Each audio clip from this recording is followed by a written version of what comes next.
லட்சுமி கிச்சனில் ஒரு lunch box recipe தான் பார்க்க போகிறோம். புதினா சாதம் எப்படி செய்யலாங்கிறத பார்க்கலாம். வாங்க வீடியோக்குள்ளே போகலாம்.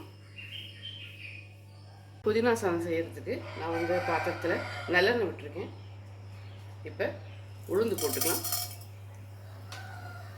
கடலைப்பருப்பு போட்டுக்கலாம், கடுகு போட்டுக்கலாம். நல்லா பொரிஞ்சு வரட்டும். பொரிஞ்சு வர நேரத்தில் நான் கொஞ்சம் நிலக்கடலை போட்டுக்கிறேன். நீங்கள் கேஷ்யூ கூட போட்டுக்கலாம், நல்லா வாசமாக இருக்கும்.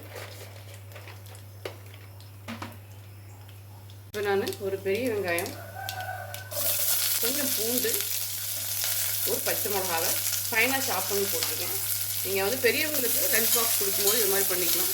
சின்ன பிள்ளைங்களுக்கு நீங்கள் பச்சை மிளகாவை ஸ்லிப் பண்ணி போட்டுக்கோங்க. இது போக இது கூட நம்ம காஞ்ச மிளகா போட்டுக்கலாம், வாசம் நல்லாயிருக்கும்.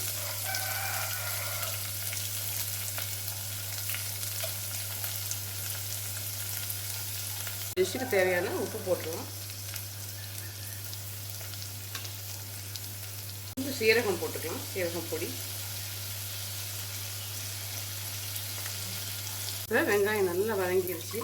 நான் ஒருத்தருக்கு தான் நான் லஞ்ச் பேக் பண்ணுறேன். இப்போ புதினாவை நல்லா அலசிட்டு ஒரு கைப்பிடியை நான் அப்படியே போடுறேன். அதில் கொஞ்சோண்டு மல்லித்தலையும் கலந்துக்கிறேன்.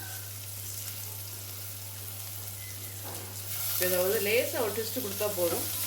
ரொம்ப வதக்கிட்டா அந்த ஸ்மெல் நமக்கு கிடைக்காது.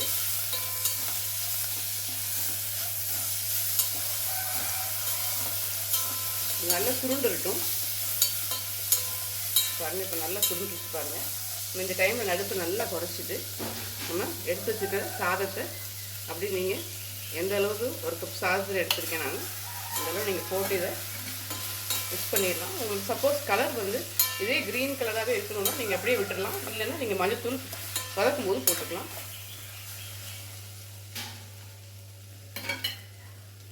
அடுப்பு ஆஃப் பண்ணிவிட்டேன். இது நல்லா ஆற வச்சுருவோம், அப்போ தான் நல்லா உதிரி உதிரியாக இருக்கும். இப்போ ஃப்ரெஷ்ஷாக கருவேப்பிலை மட்டும் போடுறேன். நீங்கள் ஃப்ரெஷ்ஷாக மல்லித்தலையை போட்டுறாதீங்க, புதினாவோட ஸ்மெல் கிடைக்காது. இது அப்படியே மூடி வச்சிட்டிங்கன்னா கொஞ்சம் நேரம் ஆறணுன்னு நம்ம எடுத்து லஞ்ச் பேக் பண்ணிடலாம்.